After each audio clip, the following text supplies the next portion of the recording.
एक और जिहाद की। यूपी के बागपत में बलगम जिहाद पर इंडिया न्यूज़ ने एक रिपोर्ट तैयार की है और रिपोर्ट हमारे सहयोगी आयुष ने तैयार की है।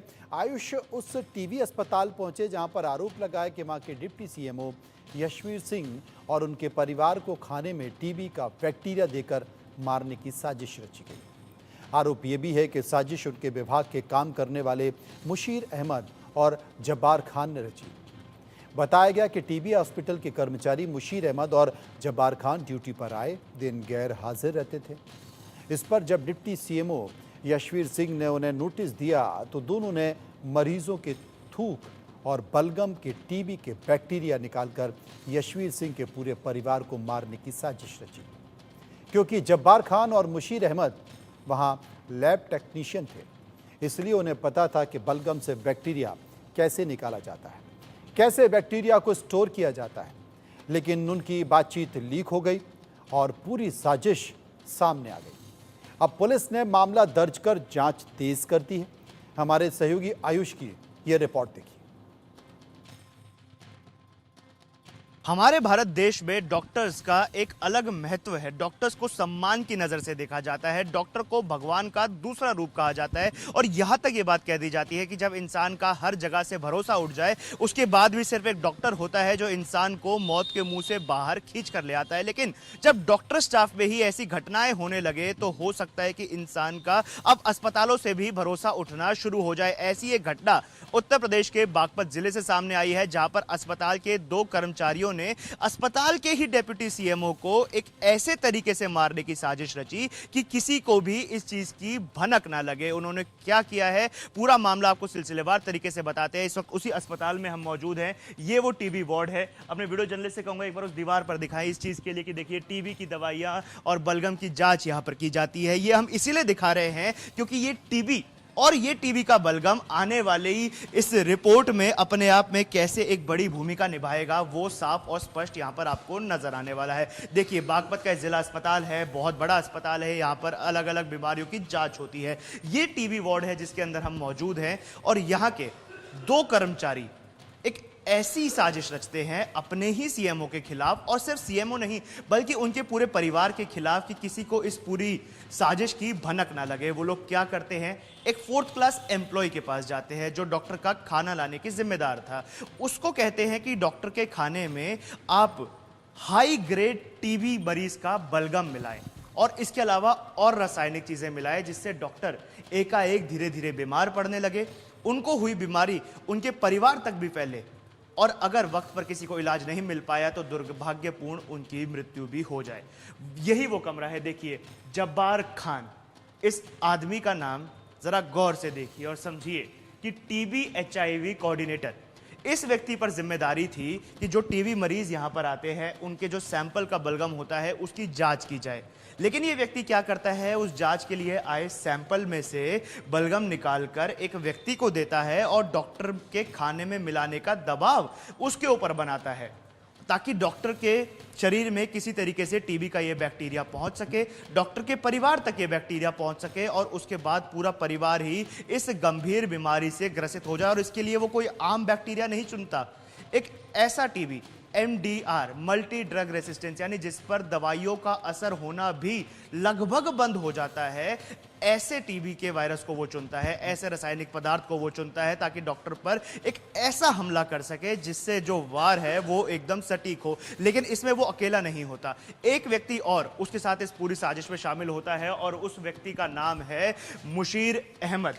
ये उस व्यक्ति का कमरा है और इसका भी नाम आप ध्यान से देखिए, पढ़िए और समझिए कि आखिर कौन वो व्यक्ति है जिसने अपने ही सीएमओ के खिलाफ ये साजिश रची। बड़ी खबर इसीलिए है क्योंकि वो अस्पताल जहां पर लोग अपनी बीमारी का इलाज कराने आते हैं, वो अस्पताल जहां पर लोग तब जाते हैं जब उनके पास कहीं पर कोई आस नहीं बचती, वो डॉक्टर, वो चिकित्सक, वो स्वास्थ्यकर्मी जो इंसान को मौत के मुंह से खींचकर बाहर ले आते हैं, जब उनके ऊपर ऐसे संवेदनशील आरोप लगने लगे तो अपने आप में ये एक बड़ी खबर हो जाती है। डिप्टी सीएमओ ने इस पूरे मामले में FIR दर्ज करवाई है, पुलिस मामले की जांच कर रही है। दोनों आरोपी फिलहाल फरार है, लेकिन पुलिस का यह कहना है कि दोनों को जल्द से जल्द गिरफ्तार कर लिया जाएगा। वीडियो जर्नलिस्ट हिमांशु नेगी के साथ मैं Ayush Sharma, India news, Baghpat, UP. अब जिस डॉक्टर के साथ ये घटना घटी है वो पीड़ित डिप्टी सीएमओ यशवीर सिंह का क्या कहना है, कैसे उनको इस साजिश का पता चला, सुनिए। डॉक्टर यशवीर सिंह जिनके साथ ये पूरा घटनाक्रम हुआ वो इस वक्त हमारे साथ मौजूद हैं, उनके साथ जुड़ते हैं और क्या कुछ पूरी घटना हुई थी सिलसिलेवार तरीके से जानते हैं। डॉक्टर साहब, जो ये घटना आपके साथ हुई कितने दिन पुरानी है और कैसे आपको इसके बारे में पता चला था? ये घटना पिछले हफ्ते की है और हमारा एक 4th क्लास कर्मचारी है, उसने मुझे बताया आके कि सर मैं बड़ा परेशान हूँ और आप एक बहुत बड़ी साजिश के शिकार होने की तैयारी की जा रही है आपको। मैं क्या हुआ भाई? तो उसने मुझे बताया कि आप के जो हमारे एलटी और HIV कोऑर्डिनेटर हैं वे दोनों मिलकर आपको MDR जो पेशेंट है उसका सैंपल जो उसका बलगम होता है उसको आपको खाने में देने की प्लानिंग कर रहे हैं। MDR पेशेंट्स क्या होता है सर? ये TB की मल्टी ड्रग रेजिस्टेंस पेशेंट होते हैं जिसपे हमारी कुछ दवाई असर नहीं करती है, वो पेशेंट होते हैं, उनका बलगम देने की तैयारी कर रहे थे। सबसे खतरनाक स्तर का जो टीबी हो सकता था उस टीबी से आपकी बॉडी को इंजेक्ट करना चाह रहे थे, ये कह सकते हैं आप। साथ ही साथ मेरे घर पे भी किसी तरह से वो भिजवाने की प्लानिंग थी कि मेरे बच्चे भी उस चीज़ को देखें और वो भी उसमें संक्रमित हो जाए उस चीज़ से। ये घटना थी। उसके बाद में मैंने इस घटना के बारे में CMO साहब को अवगत कराया। उनकी जो कॉल रिकॉर्डिंग है वो मेरे को उपलब्ध कराई गई। CMO साहब को मैंने वो उपलब्ध करा दी। CMO साहब ने उनको सुना और मुझे परमिशन दी कि आप इस पर अपना FIR दर्ज कराएं। उसके बाद में मैंने उस पर FIR दर्ज कराई। अब उसमें FIR दर्ज हो चुकी है और पुलिस अपना अच्छे से काम कर रही है। लेकिन सर बड़ा सवाल ये उठता है कि इतनी बड़ी साजिश, और शायद अपने तरीके से ये एक पहली साजिश है हिंदुस्तान की जिसमें इतने कह सकते हैं कि दिमाग का इस्तेमाल किया गया। ये सोचा गया कि डॉक्टर को अगर हम किसी बीमारी से ग्रसित कर देंगे तो ये अनुमान लगाया जाएगा कि इलाज के दौरान इन्हें ऐसी बीमारी हो गई होगी। इसके पीछे का कारण जानना चाह रहे हैं कि आखिर ऐसा क्या कोई विवाद हुआ था, कोई कहासुनी हुई थी या किसी चीज़ को लेकर अनबन हुई थी जिसके बाद उन्होंने इतना बड़ा फैसला लिया? कभी कोई अनबन नहीं हुई।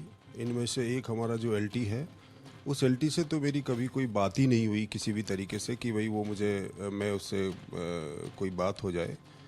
और जहाँ तक दूसरे वाला जो हमारा TB HIV कोऑर्डिनेटर है वो MDR के पेशेंट देखता था तो उससे फीडबैक लेता था वे कितने भाई आपके पेशेंट हो गए, कितने पेशेंट नहीं हो गए, कितने पेशेंट चल रहे हैं और कितने पेशेंट गायब हो गए, किसकी, ये सब मेरा जो प्रोफाइल है तो मुझे काम करना पड़ रहा है अपना।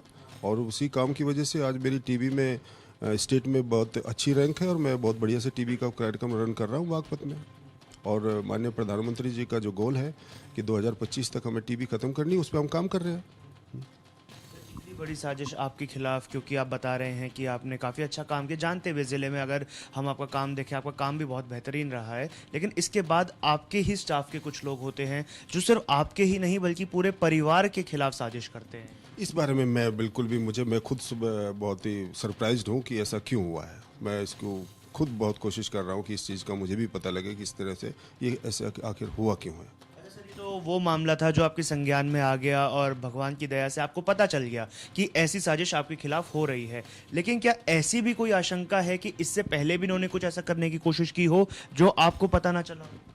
नहीं, इस बारे में मैं कुछ नहीं कह सकता बिल्कुल भी। मुझे कभी इस तरह का फील ही नहीं हुआ कि भाई इस तरह की भी साजिश रच सकती है। मेरे दिमाग में कभी आया ही नहीं और मुझे नहीं लगता ये किसी के दिमाग में आना भी चाहिए इस तरह की साजिश रच दी जाए कि अपने बॉस के खिलाफ ही साजिश रच दी जाए, और वो भी इस तरीके की साजिश की उसमें कुछ भी कर गुजरने के लिए तैयार हो जाए आदमी। लेकिन ऐसा हो सकता है कि जैसे ये साजिश पकड़ में आई, क्या कभी कुछ ऐसा आपको शरीर में बदलाव लगा हो, कोई बीमारी ऐसी लगी हो, आपको ऐसा अनुभव हुआ हो कि शायद आपको कोई बीमारी हो रही है जिसके हम ये संभावना लगा सकें कि पहले भी आप पर हमला करने की कोशिश की गई हो? नहीं, वो इस तरह का अभी तक मुझे नहीं लगता कि इस तरह के कोई चीज़ मेरे शरीर में बदलाव हुआ हो। बाकी एक बार मैं इन्वेस्टिगेशन ज़रूर कराऊंगा अपने सारे के सारे जितने भी इन्वेस्टिगेशन होते हैं, और वो अभी क्योंकि विंडो पीरियड है इसमें अभी तो कुछ आएगा नहीं किसी भी तरह से। अगर कुछ हुआ भी होगा तो कराऊंगा मैं, उसको देखेंगे फिर उसके बारे में। हाँ, पुलिस में आपने शिकायत दर्ज कराई, पुलिस का क्या कहना है इस पूरे मामले में? पुलिस बढ़िया से काम कर रही है, अपना जांच कर रही है, बढ़िया से काम कर रही है। उनको कल भी एक स्टेटमेंट जारी हुआ, मैं पेपर में पढ़ रहा था अभी, कि बहुत जल्द अरेस्ट कर लिया जाएगा उनको। दोनों जो आरोपी हैं, दोनों आरोपी फिलहाल फरार हैं। क्या किसी से संपर्क करने की कोशिश हो पाई, किसी ने आपसे संपर्क किया हो? बहुत सारे लोग होते हैं अलग अलग तरह के, संपर्क करने के लिए, नहीं संपर्क करने के लिए, लेकिन जब पूरी साजिश का पता लगता है तो कोई संपर्क करने के लिए तैयार नहीं है कि इस तरह से कोई किसी को बख्शा जाए।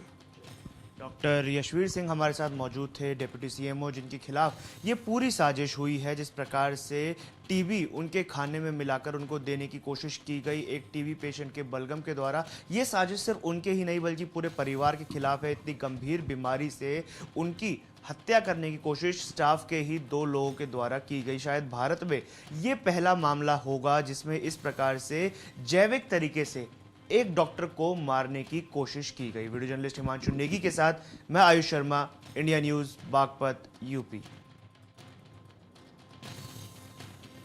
सुनकर दंग हो गए ना आप। असल में जब्बार और मुशीर दोनों लैब टेक्नीशियन हैं और दोनों संविदा पर हैं। उनके आने जाने को लेकर, उनके गैर हाजिर रहने को लेकर डिप्टी सीएमओ अक्सर उनसे सवाल जवाब करते थे और इसी बात को लेकर उन्होंने दिमाग में रख लिया। दिमाग में रखकर डिप्टी सीएमओ की हत्या करने की साजिश, लेकिन हत्या करने का तरीका कुछ अलग था। अब इस मामले पर पुलिस जांच कर रही है। पुलिस ने इस मामले में केस दर्ज कर जांच तेज कर दी है। पुलिस क्या कह रही है वो भी सुन लीजिए। उत्तर प्रदेश के बागपत जिले से एक ऐसी घटना सामने आ रही है जो प्रदेश में चल रहे हेल्थ केयर सिस्टम पर से भी आपका विश्वास डगमगा सकती है। वो डॉक्टर्स जिनको भगवान का अभिप्राय माना जाता है, जिसको ये समझा जाता है कि जब कोई कुछ नहीं कर पाता उस वक्त डॉक्टर्स, ये हेल्थ केयर वर्कर्स भी हमें मौत के मुंह से बाहर लेकर आ जाते हैं। लेकिन इन्हीं हेल्थ केयर वर्कर्स के बीच में एक ऐसी चीज़, एक ऐसी शर्मनाक घटना सामने आई है जिसने कई बड़े सवाल खड़े कर दिए। ये मामला है बागपत के एक अस्पताल से, जहां पर डेप्यूटी सीएमओ को एक ऐसा वायरस देने की कोशिश की गई, एक ऐसा बैक्टीरिया देने की कोशिश की गई जो सिर्फ उनको ही नहीं बल्कि उनके पूरे परिवार को संक्रमित कर सकता था। और अगर ये संक्रमण फैल जाता तो हो सकता है उनकी या उनके परिवार में से किसी की मृत्यु भी हो सकती थी। ये बैक्टीरिया था टीबी का, और कोई साधारण टीबी नहीं, हाई ग्रेड टीबी के बैक्टीरिया को उनके खाने में मिलाने की एक साजिश रची गई। ये साजिश रचने वाले कहीं बाहर से नहीं आए थे, ये वही लोग थे जो उस अस्पताल के कर्मचारी थे, जो कई सालों से उस अस्पताल में काम कर रहे थे। और उसी डेप्यूटी सीएमओ को उन्होंने ये बैक्टीरिया, ये वायरस देने की कोशिश करी, जो कई सालों से उस अस्पताल का डेप्यूटी सीएमओ है। ये जो पूरा मामला है ये है बागपत कोतवाली का। इस पूरे मामले में जब पुलिस से हमने बातचीत करने की कोशिश की है तो पुलिस ने कोई भी जवाब देने से फिलहाल मना कर दिया। आपको बता दें कि कई घंटे बीत चुके हैं, लगभग 3 दिन के आसपास इस पूरी वारदात को हो चुके हैं जब से ये एफआईआर दर्ज हुई है। लेकिन अभी तक जो दोनों आरोपी थे वो दोनों फिलहाल पुलिस की पहुंच से बाहर है। आखिर वो लोग कहां हैं, ये बड़ा सवाल उठता है, और पुलिस आखिर क्या कर रही है ये दूसरा बड़ा सवाल है। क्योंकि इस हादसे में गनीमत ये रही कि सीएमओ ने वो खाना नहीं खाया। बताया ये भी जा रहा है कि खाने में कुछ मिलाया ही नहीं गया था। उससे पहले ही उस व्यक्ति ने डेप्यूटी सीएमओ को सारी सच्चाई बता दी इस पूरे मामले की, और वो लोग इस पूरे घटनाक्रम से बच गए। लेकिन वो 2 लोग अभी भी फरार है। कहाँ हैं वो 2 लोग, क्या प्लानिंग कर रहे हैं, क्या इसके पीछे की पूरी साजिश है, आखिर उन्होंने ऐसा क्यों किया, ये तब पता चलेगा जब पुलिस के द्वारा उन्हें गिरफ्तार किया जाएगा। पुलिस जब पूछताछ करेगी तभी आखिर पता चलेगा कि आखिर पूरी रंजिश ये क्यों रची गई थी, इसके पीछे का कारण क्या था। वीडियो जर्नलिस्ट हिमांशु नेगी के साथ मैं Ayush Sharma, India news, Baghpat, UP.